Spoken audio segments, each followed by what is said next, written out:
یا ربی لکل حمد کما ینبغی لجلال وجہک وعظیم سلطانک اللہم صلی علی محمد وعلی آل محمد وبارک وسلم ربی اشرح لی صدری ویسر لی امری واحلل عقدۃ من لسانی یفقہوا قولی اللہم فقہنا فی الدین آمین ثم آمین۔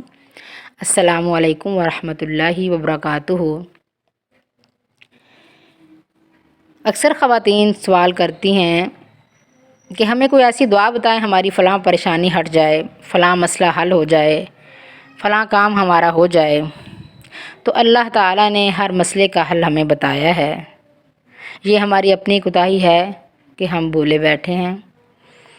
اللہ تعالیٰ نے قرآن پاک میں ارشاد فرما دیا وَاسْتَعِینُوا بِالصَّبْرِ وَالصَّلَاةِ، مدد چاہو مدد حاصل کرو بالصبر، صبر سے، والصلاۃ اور نماز سے، نماز پڑھ کے اللہ کے آگے جھک کے سجدے کر کے مدد حاصل کرو اور پھر صبر کرو۔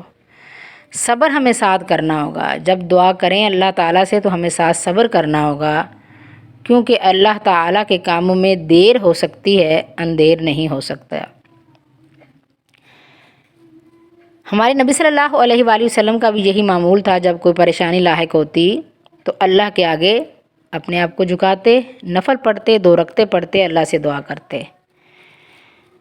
حدیث میں ہے، حضرت عبداللہ بن ابی اوفا رضی اللہ تعالیٰ عنہ بیان فرما رہے ہیں کہ رسول اللہ صلی اللہ علیہ وآلہ وسلم نے فرمایا جس شخص کو اللہ تعالیٰ کی طرف کوئی حاجت ہو یا کسی بندے سے کوئی کام ہو تو وضو کر کے 2 رکعت نماز ادا کر لے، پھر اللہ تعالیٰ کی تعریف کرے اور نبی صلی اللہ علیہ وآلہ وسلم پر درود بھیجے، پھر یہ دعا پڑھے۔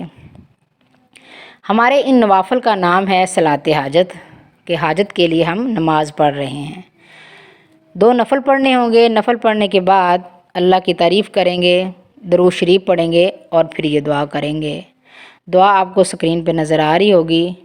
لا الہ الا اللہ الحلیم الکریم، سبحان اللہ رب العرش العظیم، والحمد للہ رب العالمین، اسألک موجبات رحمتک وعظائم مغفرتک والغنیمۃ من کل بر والسلامۃ من کل اسم، لا تدع لی ذنبا الا غفرتہ ولا ہما الا فرجتہ ولا حاجۃ ہی لک رضا الا قضیتہ یا ارحم الراحمین۔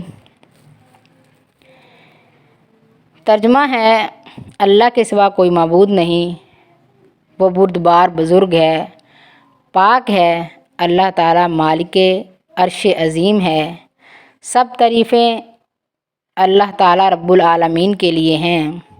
میں سوال کرتا ہوں اسباب آپ کی رحمت کے اور سامان آپ کی بخشش کے اور حصہ ہر نیکی سے اور سلامتی ہر گناہ سے، نہ چھوڑیے گا میرا کوئی گناہ مگر اسے بخش دیجئے، نہ کوئی پریشانی مگر اسے دور کر دیجئے، کوئی پریشانی نہ چھوڑیے گا مگر اس کو دور کر دیجئے، ولا ہمن، نہ کوئی پریشانی الا فرجتہ مگر اس کو دور کر دے، ولا حاجتن، اور نہ کوئی حاجت، لکا رضن، جو آپ کی پسندیدہ ہو، الا قضیتہ، مگر اسے پورا کر دیجئے، میری حاجت جو آپ کو پسند ہے اس کو پورا کر دیجئے، یا ارحم الراحمین، اے سب سے زیادہ رحم کرنے والے۔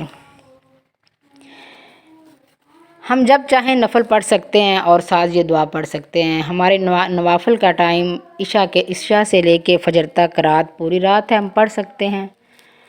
فجر کے بعد سورج نکلتا ہے، اشراق کا ٹائم ہوتا ہے، اشراق سے ظہر تک ہم نوافل پڑھ سکتے ہیں، ظہر سے لے کے عصر تک ہم پڑھ سکتے ہیں۔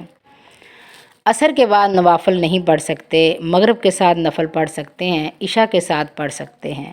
یہ میں نے اس لیے بتایا کہ اکثر لوگ پوچھتے ہیں کہ نفلوں کا ٹائم کون سا ہے؟ یہ سب ٹائم نفل کے ہیں، 2 پڑھیں 4 پڑھیں وہ اپنی مرضی ہے۔ صلاۃ حاجت کے لیے 2 نفل پڑھے جاتے ہیں، پھر دعا پڑھی جاتی ہے، اللہ تعالیٰ سے دعا کی جاتی ہے۔ اور اس کا طریقہ یہ ہے کہ جب اس کو بندہ شروع کر دے اس وقت تک نہیں چھوڑے جب تک اس کا کام ہو نہیں جائے۔ اس پہ مستقل مزاجی سے اسے پڑھنا ہوگا اور برقرار اس کو رکھنا ہوگا، کیونکہ اللہ تعالیٰ کے کاموں میں دیر ہے۔ اللہ تعالیٰ یہ نہیں ہوتا کہ اللہ تعالیٰ انسان کی دعا قبول نہ کرے، قبولیت کے بہت سی اقسام ہیں۔ کچھ دعائیں ایسی ہوتی ہیں جو اللہ تعالیٰ انسان کے لیے اگر بہتر سمجھے تو وہ دنیا میں قبول کر لیتے ہیں، اگر بہتر نہیں تو وہ آخرت کے لیے ذخیرہ ہو جاتی ہیں۔ قیامت کے دن جب انسان اٹھے گا اور اپنے سامنے کچھ نیکیاں پائے گا اور پوچھے گا کہ اللہ یہ تو میں نے نیکیاں کی نہیں، یہ میری نیکیاں کہاں سے آ گئی؟ تو اللہ تعالیٰ کہیں گے کہ فلاں فلاں وقت تو نے جو دعائیں کی تھی تیری دعائیں قبول نہیں ہوئی، وہ نیکیاں بن گئی۔ یعنی کہ دعا ہماری رد نہیں ہوتی، منہ سے مانگی ہوئی کوئی دعا رد نہیں ہوتی، وہ محفوظ ہو جاتی ہے۔ دنیا میں قبول ہو جائے، نہیں ہوئی تو آخرت کے لیے ہمارا ذخیرہ بن جائے گا۔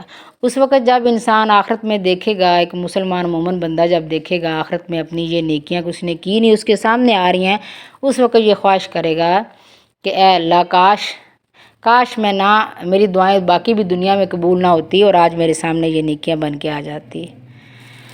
اس لیے ہمیں صبر و تحمل سے کام لینا چاہیے۔ کوئی پریشانی لاحق ہو تو اللہ کے آگے جھک جانا چاہیے، اللہ سے دعائیں مانگنی چاہیے، نوافل پڑھنے چاہیے، اسی میں اللہ تعالیٰ کی مدد ہوتی ہے، انسان کے دل کو سکون ملتا ہے۔ اللہ کے نزدیک بہتر ہوتا ہے تو کام ہو جاتا ہے، اللہ کے نزدیک بہتر نہیں ہوتا تو ہماری آخرت کے لیے وہ ذخیرہ ہو جاتا ہے۔ الحمدللہ یہ میرا مجرب ہے، میں نے جب بھی کیا، کسی پریشانی کے لیے بھی کیا تو الحمدللہ دعا میری قبول ہوئی۔ اور دعا میں انسان کو یقین رکھنا چاہیے اللہ پہ کہ میری دعا اللہ تعالیٰ قبول کرتے ہیں، اللہ تعالیٰ سنتے ہیں۔ جب یقین سے کہیں گے، اللہ تعالیٰ سے ایک مستقل مزاجی سے اور یقین سے مانگیں گے، امید رکھتے ہوئے مانگیں گے تو اللہ تعالیٰ کوئی دعا رد نہیں کرتے۔ اللہ تعالیٰ ہمیں سمجھنے کی توفیق عطا فرمائے۔ وما علینا الا البلاغ المبین۔ السلام علیکم ورحمۃ اللہ وبرکاتہ۔